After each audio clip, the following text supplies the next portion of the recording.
The records speak of a calm before storms that rend the heavens, a pause heavy with divine reckoning. In recap, Tales of Hurting Gods, chapter 1025 to 1026, the Jade Pool lies tranquil, yet beneath its placid waters, tension coils like a serpent. Qin Mu, having unveiled the full breadth of his eightfold divine arts, has left even East Deity Qing Long unsettled, pondering flaws he cannot yet decipher. The Green Dragon Celestial Palace, with its dragon suns and gilded halls, now watches in muted awe as a wager of primordial power is laid, a jar of Mother Earth's essence against the Numinous Treasure Mountain itself. As the reincarnation of East Deity descends upon the island, the air thickens with anticipation, every heartbeat echoing the coming clash. One sword, 33 heavens, and a power that fuses mortal ingenuity with the founding emperor's legacy. What calamities await when divine will meets unyielding mastery? The answer looms, ready to strike. East Deity's brows lifted, a storm of displeasure flickering in his eyes at Qin Mu's sharp words, though their truth could not be denied. He did not comprehend the depth of Qin Mu's divine art, flowers of illusory grandeur between people. The third moon hung upon the snowy branch of the day. Upon which tier of the jade stage did this mortal now tread? Qin Mu's fifth form of entering the path with divine arts bore the weight of profound insight. It had been opened after he absorbed the wisdom of the masters of creation in the ancestor spirit world, merging it with his own experience and understanding. It overflowed with knowledge layered upon his unique essence. East Deity, an ancient god, was bound by the limits of his own great Tao. Though he recognized the brilliance within this technique, mastering it was beyond his grasp. It was a known truth that the ancient gods were shackled by their bodies. Save for the celestial emperor, most could only advance along their own great Tao. Liberation from these bounds was rare and treacherous. Even Heaven Duke, Earth Count, and East Deity Qing Long had sought paths to transcendence, only to discover that true escape lay through death, the surrender of body and great Tao. Reincarnation could not shatter these constraints, as exemplified by Earth Count's Ah Cho. My reincarnation still roams the worlds beyond. It will take him days to arrive, East Deity spoke. A laugh followed, echoing with solemnity. Wait a few days, great wizard. Preparations shall be made for your stay. Qin Mu's calm reply carried the confidence of a sage. I am accustomed to the Jade Pool. I shall remain upon the Dragon Island. East Deity inclined his head, and the vessel sailed towards the island. His descendants lay sprawled, drained of vigor. A frown crossed his ancient visage as dragon servants were summoned to ready the grandest palace upon the isle. Qin Mu stepped inside, his eyes catching the splendor, pillars, sculptures, and paintings inlaid with treasures of profound value. How luxurious, he remarked. You shall dwell here for now, East Deity intoned. When my reincarnation arrives, the second test shall commence. Excitement danced within Qin Mu's gaze. The later he comes, the greater my anticipation. The first test already thrilled me. I await the second eagerly. I shall not fail you, deity. East Deity's laugh rolled across the skies. Great wizard, I have duties. I shall trouble you no longer. Qin Mu's voice followed, serene yet piercing. I trust you sense my yearning for his early arrival. Returning to the numinous sky hall of the Green Dragon Celestial Palace, East Deity summoned all his officials, his descendants alone, no outsiders present. They looked upon him with concern. The Crown Prince's voice broke the tense air. Father, why this look of worry? A sigh escaped East Deity as he revealed the depth of his unease. I do not understand this great wizard, nor his divine arts. I underestimated him. The flowers of illusory grandeur between people is beyond my comprehension, its secret marvels hidden. If this is the case with one move, the rest of his arts may overwhelm me. I fear defeat in the second test. A chill brushed the court. The second prince stepped forward. Father, if doubt grips you, why not cancel the test? East Deity's frown deepened. He forced my hand, exploiting my weakness. I cannot retreat. My reincarnation wanders the world, returning slowly, buying time for a few days. Fury ignited among the princes. Celestial Venerable Mu is ruthless. He grants Father no chance to withdraw. Yet strategy was forged. Fear not, Father. He has bested our kin. We shall compel him to reveal his divine arts. From the shadows, you shall observe and learn. Victory will be yours. East Deity's eyes shone with gratitude. I am grateful for your support, sons. Plans set, they stormed the Dragon Island, clouds and lightning swirling, divine dragons circling overhead. A dragon son proclaimed his quest for justice. Challenging celestial venerable Mu, a delicate lady emerged. Yaner, master cultivates. I am sent to confront you, she stated. The dragon son scoffed. A maid, how laughable. Her eyes cold as frost warned, I am no maid. Speak further, and your mouth shall be torn. Fury twisted the dragon son. His form shifted, human body, dragon head, halberd in hand. I shall strike you first, then meet justice for my kin. Air trembled as they clashed. His mouth was ripped as he fell into the Jade Pool, unconscious, life preserved by its vital waters. One by one, dragon sons and daughters fell, and Yaner, though weary, did not falter. Qin Mu's calm voice cut through. Back off first, Yaner. She obeyed. Pai shall face them, Qin Mu said. Your challenge alone cannot best me. Pai shall test them. Victory in the same realm, and I shall engage all. From the palace emerged a creature, dragon head, Qilin body, transforming into a formidable youth. In the god realm, he stood unmatched, deploying precise and oppressive divine arts. Over days, Yaner and Dragon Pai struck down wave after wave without faltering. The crown prince advanced, frowning. Dragon Pai hesitated, recognizing the cultivator's strength. Cult master, this dragon exudes prosperity. I am no match, he admitted. Qin Mu stepped forth, smile serene. Back off, fatty dragon. The crown prince bowed. Our misdeeds have offended you, celestial venerable Mu. I come to apologize. Qin Mu's hand rose, authoritative.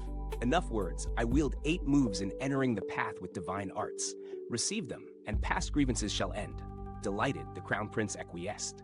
The first move unleashed, meteorology shifted. Heavenly Tao and Aeon Tao intertwining. 49 heavenly Taos fused with 36 Aeon Taos, forming a luminous, smooth curve. Upon it, 4 faces of gods and devils, each bearing emotion, appeared. The crown prince looked up, daunted by the imposing figure of Qin Mu's 4-faced god.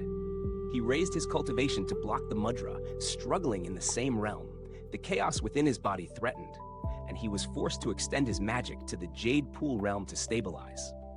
Qin Mu's second move, the heavenly door of heaven and earth, descended, merging 49 heavenly Taos with 64 great Taos of Yudu, compelling the crown prince to further elevate his cultivation to the god execution stage realm, soul and body scorched by the power pressing down upon him. Third and fourth moves followed, celestial rivers viewing of the 4 poles and grand overarching heavenly completion. Move upon move assaulted the crown prince, who, though emperor's throne realm, could only survive by rising to the god execution stage realm. 8 moves expended, Qin Mu returned, adjusting his sleeves. The crown prince bowed, gratitude in his eyes. Many thanks for granting my wish, celestial venerable. Qin Mu inquired of his father's reincarnation. The crown prince's blush betrayed his surprise. East Deity Qing Long smiled, pleased at the display of mastery. He retired to calculate the flaws over days. After a dozen days, East Deity emerged, seeking news of Qin Mu. The crown prince reported his steady presence on the island. At that moment, the deity's reincarnation arrived. Dragon head, human body, golden aura blazing, they descended upon the Jade Pool, a grand assembly of observers from above.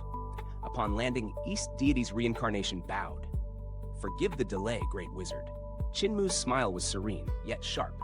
Formalities aside, East Deity. Since we test today, let us wager. I offer a jar of Mother Earth's primordial liquid for your Numinous Treasure Mountain. Do you accept? The deity's eyes widened. Primordial liquid? 1 jar? Qin Mu revealed it, pure energy radiating, and smiled. East Deity hesitated. Precious yet insufficient. A peek then. Qin Mu nodded, sword in hand. Great, a peek. I am in the god realm. Southern heavenly gate sealed. East Deity readied for confrontation. Qin Mu's sword flew, light bursting across the island. Supreme Emperor Heaven, Supreme Brightness Heaven, Pure Brightness Heaven, and Dark Embryo Heaven manifested. 33 heavens howled. The reincarnation of East Deity recoiled, for this was no mere divine art. The 33 heavens with 1 sword shattered all understanding. Draconic blood splattered. The heavens fused into the sword Qin Mu grasped. With a long howl, he comprehended the founding emperor's sword realm. Energy, vital chi, consciousness, and primordial spirit coalesced in the sword, and with a single strike, Qin Mu pierced the reincarnation of East Deity. The deity flew back, riddled with hundreds of wounds, crashing against the palace. Qin Mu sheathed his sword. Yaner, pack the mountain. It is time to meet North Deity. The dragon Qilin and Yaner emerged cautiously from behind him, hearts pounding as they beheld the vast assembly of Green Dragon Celestial Palace's masters suspended in the heavens. "Fatty dragon, is this a mess we can handle?" Yaner whispered nervously, shrinking into a small green sparrow that perched atop the Qilin's head. Her claws pricked his scalp as she murmured, "Master seems to have dealt too brutally with the reincarnation of East Deity." A distant boom rolled through the air. The palace had crumbled under the force of East Deity's reincarnation being struck down. One by one, other palaces toppled, shaking the dragonkind from their stupor. Yaner gripped the Qilin's head tighter, her claws raking a piece of scale from him. The dragon Qilin winced, but remained silent, grounding himself. He murmured calmly, "Whether we can clean up this chaos is uncertain."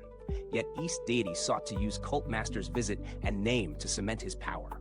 What has transpired is merely his attempt to fight back. Yaner's eyes narrowed in confusion, yet the Qilin's gaze was clear. He understood the currents of intent swirling beneath the heavens.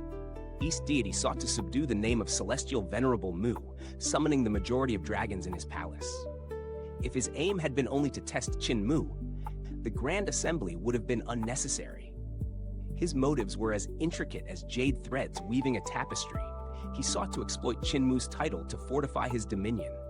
In these recent years, the authority of the Green Dragon Celestial Palace had waned, its roots shaken by the rising power of the 10 Celestial Venerables.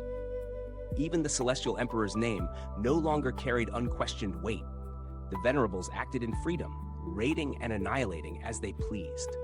Below, Green Deity pressed from the East Pole, while Celestial Venerable Yu descended with millions of gods and devils, mudra techniques flaring toward the palace without restraint, casting a shadow over the heavenly dragon's courage.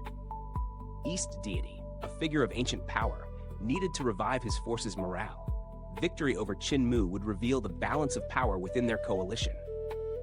Without the backing of the ancient gods, Qin Mu's feats would amount to nothing. The ancient gods commanded as masters. Qin Mu obeyed as a follower. Defeating Celestial Venerable Mu, the eldest of the Heaven Alliance, would bolster East Deity's dominion and awe the masses. Hence, the dual trials set before Qin Mu. What he failed to foresee, the Qilin mused, is that Celestial Venerable Mu remains a Celestial Venerable indeed. East Deity's calculations were bound by arrogance and time. He could not perceive that the ancient god's supremacy was no longer absolute. Qin Mu, one of the 3 reform heroes of eternal peace, sought not to surpass the ancients, but to bind gods, old and new, to the service of mortals. Their aims collided inevitably. Through the calamity of eternal peace and passage through the great void, Qin Mu had grown in strength, skill, and insight. Even the reincarnations of ancient gods could be subdued, though the celestial venerables might still stand as formidable foes. Another crash thundered, a dragon-shaped memorial toppled. Yaner clutched the Qilin's head tighter, drawing another shard of scale. The dragons in the sky stirred, startled. None presumed the end, least of all East Deity. Their eyes turned toward Qin Mu upon Dragon Island, who had stowed away his sword pellet. Calm as a still lake under the gaze of countless dragons, he awaited the storm of judgment. "What shall we do, big brother?" The palace officials implored the crown prince, Yuan Long. Yet he had no answer. Though he reached the emperor's throne realm, he was but a figurehead, overshadowed by his father, East Deity, whose dominion and longevity constrained him to the peripheries of authority. In the High Emperor era, he had only escaped his father's shadow through daring. Now, under its weight again, his power was limited. A vast, ancient aura swelled above, East Deity's colossal form encircling the Green Dragon Celestial Palace. His green scales mirrored the sun, reflecting every surrounding palace. His head loomed above the numinous sky hall, whiskers stirring the air, whipping waves around Dragon Island in the Jade Pool. Qin Mu met the gaze of this towering deity with a calm smile. "East Deity, I have passed the test, have I not?" Eyes narrowing, East Deity studied him before laughter rumbled like distant thunder. "Indeed, you have, Celestial Venerable Mu, your potential is vast. In time, you will not pale before the 10 Celestial Venerables." Qin Mu relaxed, a grin spreading across his face. "It pleases me not to disappoint, and the Numinous Treasure Mountain," he added, smiling. "I shall honor my promise. Though the mountain is weighty, I have means to bear it." East Deity attempted to detain him, but Qin Mu declined with courtesy. Orders were given to the dragon Qilin and Yanner to prepare for departure. With a single hand, East Deity lifted a peak from the Numinous Treasure Mountain, the very heavens trembling under its magnetism, and hurled it toward Qin Mu. The dragon Qilin and Yanner shivered. The pressure was suffocating. Yet Qin Mu's third eye flared, swirling with radiant light, and the mountain vanished as though swept away by the wind. Flesh and blood mended, nerves realigned, and the peak's influence left only a trace. Smiling, he said, "Many thanks, East Deity. No need to see me off further." Astounded, East Deity descended with his retinue, explaining that the trials were but a game. Qin Mu apologized for the wrecked palaces, but East Deity waved it away, promising reconstruction. Walking beside Qin Mu now with ease and without intimidation, he led the way to the southern heavenly gate, exchanging parting words with calm courtesy. The journey continued. For 1,000 miles, divine light filled the skies, dragons dancing above. East Deity appeared time and again, each arrival more heartfelt than the last, offering wine, fruits, and assistance, ensuring Qin Mu's departure was marked with honor and care. 9 times in total, he escorted them, the final act securing Qin Mu's place within the celestial eyes of the heavens. Qin Mu reflected on the intention behind East Deity's actions. He seeks to demonstrate our alliance, to show the celestial heavens my worth. Though he suffered humiliation, he honors me to set the stage. His sincerity is a trap of visibility, placing me upon the celestial grill. The dragon Qilin and Yanner, hearts full of awe and doubt, followed quietly, witnessing the celestial pageantry and the weaving of destinies between gods, mortals, and the enduring artistry of heavenly strategy.